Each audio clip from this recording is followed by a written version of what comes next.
Hello everyone, welcome back to this channel students. Cost of production chapters के through obviously it is from microeconomics. आज के class में हम लोग देखेंगे relation between short run total production curve and between the total production curve. Students हमारे पास three different diagrams यहाँ पे होगा, जहाँ पे different stages भी होगा, डिफरेंट सिनेरियोज भी होगा, वहां से डिफरेंट ओपिनियन भी निकल करके आएगा और हम जानने की चेष्टा करेंगे कि एक दूसरे से ये डिफरेंशिएट कौन कौन सा सेक्टर के अंदर और कौन सा सेगमेंट्स के अंदर होता है। चलिए शुरू करते हैं।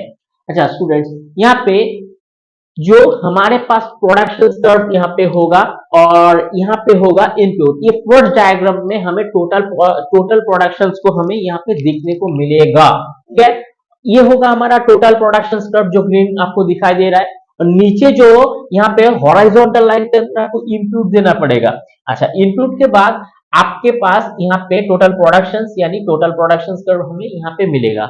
अच्छा स्टूडेंट, सेकेंड में हमें ये जो वर्टिकल लाइन है यहाँ पे टीवीसी यानी टोटल वेरिएबल कॉस्ट, ठीक इसी हिसाब से यहाँ पे total variable cost P1 R1 and Q1 three उस थ्रू द पॉइंट्स के अंदर आपको सिचुएशंस में देखने को मिलेगा, और यहाँ पे हॉरिजॉन्टल में क्वांटिटी ऑफ इनपुट भी हमको देखने को मिलेगा। ऐसे में हम लोग थर्ड में मूव करेंगे, तो पहले हम लोग जानेंगे कि यहाँ पे कौन कौन सा सेगमेंट्स यहाँ पे है। तो स्टूडेंट्स, ये जो प्रोडक्शन है ये टोटल पार्टिकल है और ये टोटल प्रोडक्शन को इंडिकेट करता है, और यहाँ पे इनपुट के हिसाब से हमें क्या देना होता है, यहाँ पे वेरिएबल और फिक्स इनपुट को देना पड़ता है। फर्स्ट ऑफ ऑल स्टूडेंट्स, ये जो हो गया ये हमारा पॉइंट ऑफ इन्फ्लेक्शंस। ठीक है, पॉइंट ऑफ इन्फ्लेक्शन, ये पॉइंट ऑफ इन्फ्लेक्शन जो है यहाँ से डायरेक्शन चेंज होता है। यहाँ से ये जो आपको ये ग्रीन लाइन देखने को मिलता है, ये फर्स्ट यहाँ पे है कॉन्वेक्स, देन यहाँ पे आपको ये पॉइंट ऑफ इन्फ्लेक्शन के बाद ये कॉनकेव। ठीक है, तो फर्स्ट यहाँ पे आपको कॉन्वेक्स देखने को मिलता है, उसके बाद जाके यहाँ पे कॉनकेव देखने को मिलता है। तो स्टूडेंट्स, इस पॉइंट ऑफ इन्फ्लेक्शन के बाद इसका जो एवरेज प्रोडक्शन है ये R को इंडिकेट करता है, और यहाँ पे फाइनली Q को, और Q में हाईएस्ट प्रोडक्शन ऑफ पॉजिटिविटी यहाँ पे आपको दिखाई देता है। उसके बाद जाके जो प्रोडक्शन होता है ये नेगेटिव। तो आइए स्टूडेंट्स हम लोग यहाँ पे देखते हैं कि ये R जो है ना, ये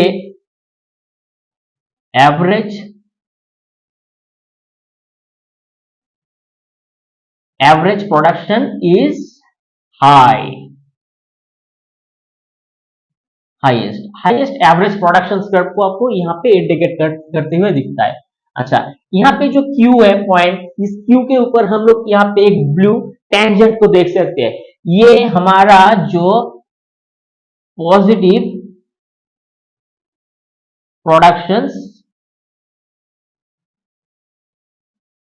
ये हाईएस्ट होता है। ठीक है, ये हाईएस्ट पॉजिटिव प्रोडक्शन कर्व होता है, और इसके बाद जाके ये जो इस पॉइंट के बाद जाके हमारा जो प्रोडक्शन आता है ना, ये होता है नेगेटिव प्रोडक्शन कर्व। तो स्टूडेंट्स, इस स्टेज को हम लोग डिक्लाइनिंग प्रोडक्शंस स्टेज भी बोलते हैं। ठीक है, ये जो स्टेजेस है ये डिक्लाइनिंग स्टेज भी हम लोग इसको बोलते हैं, जो पॉइंट एस को यहाँ पे इंडिकेट करता है। इसके बाद जाके हमारे पास जो होता है ये हमारे पास यहाँ पे total production. Student, total production में हम लोग देख सकते हैं कि यहाँ पे इनपुट आपको देना पड़ेगा। फर्स्ट ऑफ ऑल यहाँ पे फिक्स्ड इनपुट देना पड़ेगा, उसके बाद जाके यहाँ पे वेरिएबल इनपुट। तो students, fixed input and variable input का जो डिफरेंस है हम लोग प्रीवियस क्लास के अंदर डिस्कस करके रखी है। आप उस क्लास को आप प्लेलिस्ट में जाओ और देख लो, ताकि इस क्लास को भी उससे आप रिलेट कर पाओ। अच्छा स्टूडेंट्स, ये जो फिक्स्ड इनपुट है, फिक्स्ड इनपुट और वेरिएबल इनपुट को हम लोग थोड़ा डिस्कस करेंगे। जैसे हमारे पास यहाँ पे टोटल प्रोडक्शन आया, ठीक है, तो इस हिसाब से हमारे पास फिक्स्ड इनपुट होना चाहिए, उसके बाद जाके वेरिएबल इनपुट। फिक्स्ड इनपुट में मान लेते हैं कि हमारे पास रेंट होगा। ठीक है, हमें जिस दुकान में हम लोग जलेबी निकालेंगे उसका रेंट देना होगा, वो हर महीना 1000 के रुपए से हमें देना होगा अगले 1 साल के एग्रीमेंट के हिसाब से। तो उस हिसाब से हमारे तो यहाँ पे हमारा बिजनेस चालू होता है और फर्स्ट मंथ को यहाँ पे 3000 का रॉ मटेरियल, रॉ मटेरियल्स ये जो है ये वेरिएबल इनपुट होता है। तो उस हिसाब से हमारे पास जो वेरिएबल इनपुट होगा वो होगा फर्स्ट मंथ के लिए 3000 रुपए का। अच्छा, रॉ मटेरियल्स में क्या होगा, अब शक्कर मान लीजिए, मैदा मान लीजिए, घी मान लीजिए, ठीक है, सैलरी इसमें इंक्लूड होगा। अच्छा, 3000 का क्यों? क्योंकि बिगिनिंग ऑफ द बिजनेस में हमारे पास उतना ज्यादा कस्टमर नहीं होता है, तो प्रोडक्शन थोड़ा बहुत ही हो पाता है, तो इसके लिए 3000। उसके बाद जहां पे हमें एक ज्यादा एक ग्रोथ मिलता है तो 5000 का नेक्स्ट मंथ, उसके बाद जाके 7000, एंड जब लास्ट डेटा हमारे पास था वो 10,000 का हमारे पास रॉ मटेरियल्स है। तो ये जो वेरिएबल है, वेरिएबल इनपुट जो है आपको देखने को मिलता है, ये आपको मंथ ऑन मंथ ये ग्रोथ के हिसाब से ही देखना आपको दिखाई देते हुए मिलेगा। तो यहाँ पे जो पॉइंट ऑफ इन्फ्लेक्शन है, ठीक है, ये पॉइंट ऑफ इन्फ्लेक्शन के अंदर ये जब जब हाईएस्ट यहाँ पे जो वेरिएबल होगा, वेरिएबल इनपुट आपका होगा, तो उस हिसाब से आपका जो प्रोडक्शन है ये हाईएस्ट होगा। तो हम लोग यहाँ पे लिखेंगे marginal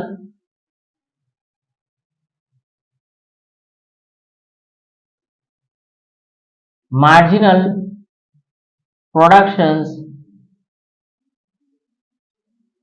of variable input is high. तो यहाँ पे जो मार्जिनल प्रोडक्शंस होगा ना, एक्स्ट्रा हमें जो प्रोडक्शंस मिलेगा वो variable input is very high. अच्छा, वेरिएबल इनपुट कैसे होता है? वेरिएबल इनपुट का मतलब ये होता है कि आपका ये फिक्स इनपुट जो है, ये रेट है, ये बिल्कुल कांस्टेंट रहेगा अगले 1 साल तक।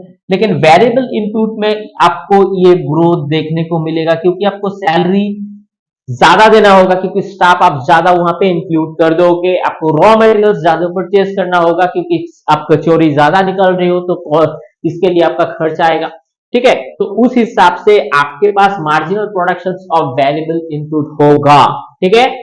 तो स्टूडेंट्स यहाँ पे हमारे पास दो कॉन्क्लूजन निकल करके आता है।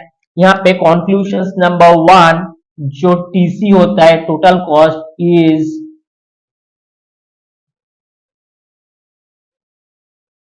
मिरर इमेज ऑफ टीपी, यानी टोटल प्रोडक्शंस का, यानी टोटल प्रोडक्शंस का जो मिरर इमेज वैसा ही होता है। जैसे ये आपको प्रोडक्शंस के हिसाब से मिलता है ग्रीन लाइन, तो आप मान लो इसी हिसाब से आपको प्राइस भी पे करना है, ठीक है। तो ये क्या हो गया, ये मिरर इमेज हो गया, ठीक है, अब टीपी, ओके। टीपी तो यानी कि टीपी कर्व इज फर्स्टली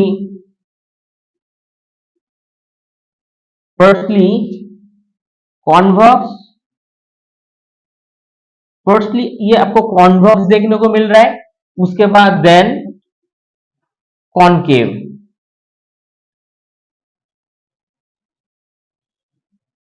ठीक है, इसके बाद जाके आपको कॉन्केव देखने को मिलता है। सो स्टूडेंट्स, इसमें आप यही सिचुएशंस ब्रॉडली आप ऐसा ही इसको आप देख सकते हो कि कैसे ये वर्क करता है। तो स्टूडेंट्स चलिए हम लोग नेक्स्ट टीवीसी कर्व के इधर में हम लोग देखेंगे कि यहाँ पे टीवीसी कैसे हमारे साथ यहाँ पे हमें कैसे आइडियाज यहाँ से मिलता है। तो स्टूडेंट्स एज यूजुअल ये जो टीवीसी वर्टिकल है ये टोटल वेरिएबल कॉस्ट को इंडिकेट करता है, और ग्रीन लाइन के माध्यम से हम लोग variable cost, total variable cost को ही इंडिकेट करते हैं और डिफरेंट स्टेजेस के अंदर समझने की कोशिश करते हैं। तो फर्स्ट ये जो है स्टूडेंट्स, ये हमारे पास क्या हुआ, ये पॉइंट ऑफ इन्फ्लेक्शंस, ये पॉइंट ऑफ इन्फ्लेक्शन के बाद ये कॉनकेव लाइन से ये कॉन्वेक्स होते हुए आपको दिखाई देता है। फर्स्ट यहाँ पे आप देख सकते हो ये ग्रीन लाइन जो है ये पॉइंट P1 लाइन के बाद जाके ये कॉनकेव होता है, यानी 8 सबसे ज्यादा इसमें जो एवरेज प्रोडक्शन है, मतलब एवरेज वेरिएबल कॉस्ट, ये टीवीसी है तो उस हिसाब से ये एवरेज वेरिएबल कॉस्ट होगा। तो एवरेज वेरिएबल कॉस्ट को सबसे लोएस्ट पॉइंट में टच करके फिर जाके ये अपवर्ड राइजिंग की तरफ मूव करता है। तो स्टूडेंट्स चलिए इसको हम लोग लिखते हैं कि AVC average variable cost is lowest, सबसे कम आपको एवरेज वेरिएबल कॉस्ट देखने को मिलता है। तो उस हिसाब से स्टूडेंट्स यहाँ पे मार्जिनल प्रोडक्शंस इज हाईएस्ट, ठीक है, सबसे हाईएस्ट यहाँ पे मार्जिनल कॉस्ट आपको यहाँ पे देखने को मिलता है, लेकिन यहाँ पे लोएस्ट मार्जिनल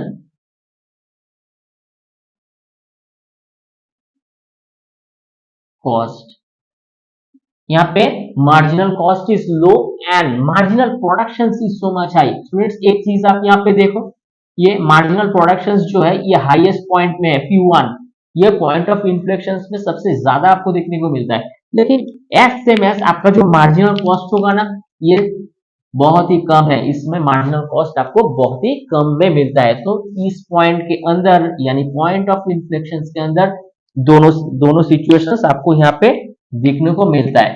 तो स्टूडेंट्स ये हमारा हो गया एवीसी कर्व। तो स्टूडेंट्स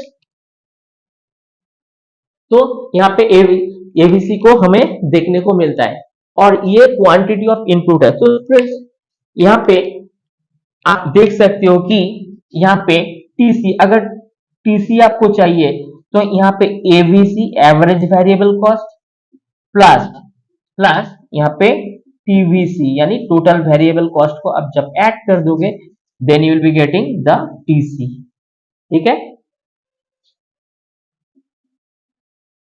चलिए स्टूडेंट्स हम लोग नेक्स्ट डायग्राम के तरफ मूव करते हैं। तो स्टूडेंट्स यहाँ पे जो डायग्राम्स है ना आपको दो एक ही डायग्राम के अंदर दोनों सीक्वेंस आपको देखने को मिलेगा। सो यहाँ पे प्रोडक्शन है और इसका नीचे की स्टेज में हम लोग यहाँ पे कॉस्ट को ड्रॉ करें। अच्छा, यानी आपको अगर एवरेज प्रोडक्शन चाहिए तो उसके लिए एवीसी, मार्जिनल प्रोडक्शन के लिए आपको चाहिए मार्जिनल कॉस्ट, ठीक है। तो आपको प्रोडक्शन मिलेगा उस हिसाब से ये कॉस्ट होगा। तो ये जो ब्लू बार हम लोग यहाँ पे देख सकते हैं ये मार्जिनल कॉस्ट को और मार्जिनल प्रोडक्शंस को ये एक ही सेगमेंट्स के अंदर हमें समझने के लिए ये हेल्प आउट करता है। उसी हिसाब से एवीसी हो गया और एवरेज प्रोडक्ट भी हो गया। तो ये जो टेंजेंट हमें दिखाई दे रहा है ना ये हाईएस्ट और लोएस्ट को इंडिकेट करता है। तो उस हिसाब से हम लोग चलिए जानने की कोशिश करते हैं। तो स्टूडेंट्स इस चार्ट से ना इस डायग्राम से हमें कुछ ओपिनियंस यहाँ पे निकल करके आते हुए दिखता है। तो चलिए ओपिनियन नंबर 1, यहाँ पे जो एमपी है, MP is upward rising, then MP का जस्ट ऑपोजिट है एमसी, एमसी इज डाउनवर्ड, ठीक है। Opinion number 2, when MP is downward, sorry यहां पे decline,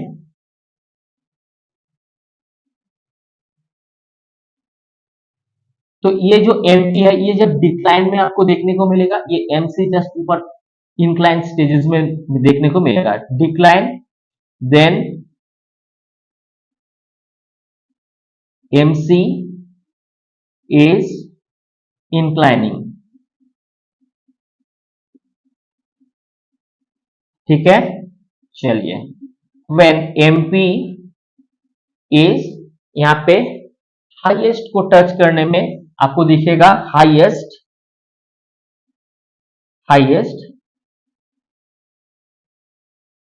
then MC is touching lowest, touch bottom, तो यहाँ पे बॉटम टच करते हुए आपको दिखाई देगा। चलिए नेक्स्ट ओपिनियन को हम लोग देखते हैं। तो स्टूडेंट्स यहाँ पे ओपिनियन जो है ये AP between AVC, when AP is upward rising, then AVC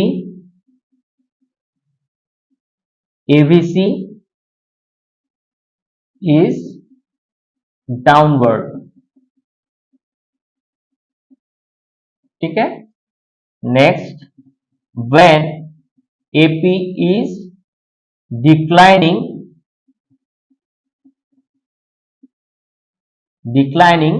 then तो स्टूडेंट्स ये जो एपी है, एपी अब जब डिक्लाइन की मोड पे आपको दिखने को मिलेगा तो एबी से क्या होगा, ये inclining, then AVC is inclining. ठीक है. अच्छा, last opinion, when AP is highest, so then ABC, अगर AP यहाँ पे हाईएस्ट टच को आपको टच करते हुए दिखता है तो ABC इज टच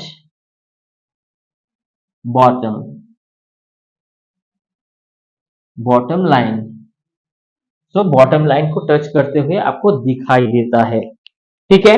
तो इस कॉन्टेक्स्ट के अंदर हमें इस पॉइंट ऑफ व्यू से ऐसे यहाँ पे समझना होगा. तो स्टूडेंट्स एक चीज और हम लोग यहाँ पे देखेंगे, when AP is highest, AP यहाँ पे जब हाईएस्ट है तो यहाँ पे एपी इक्वल टू एमपी, यानी average productions and marginal productions will be same. यहाँ पे एक ही पॉइंट के अंदर इंटरसेक्ट करते हुए आपको दिखाई देगा. चलिए यहाँ पे when AVC is lowest, then यहाँ पे AVC इक्वल टू MC, यानी average variable cost and marginal cost will be same और intersecting the at the same point. तो स्टूडेंट्स ब्रॉडली हमें ये तीनों जो डायग्राम है जो हमारे पास है ऐसे हमें समझना होगा और हम लोग इसको बिल्कुल एक दूसरे से रिलेट भी कर सकते हैं. तो आप इसका स्क्रीनशॉट ले लो. चलिए स्टूडेंट्स, एब्सोल्युटली कोई प्रॉब्लम नहीं होगा आप किसी भी बोर्ड के अंदर हो. अब जस्ट इस वीडियो को 2-3 बार रिवाइंड कर लेना और टेक्स्ट बुक के साथ जितना जल्दी आप रिलेट करोगे ना तो उतना ही क्रिस्टल क्लैरिटी आपको मिलते जाएगा. अच्छा, कोई भी अगर कोई डिफिकल्टीज हो समझने के अंदर तो आप कमेंट बॉक्स के अंदर लिखो. मिलते हैं किसी नेक्स्ट क्लास में, तब तक के लिए थैंक यू. अच्छा, आप इसको लाइक शेयर सब्सक्राइब जरूर कर देना. Thank you.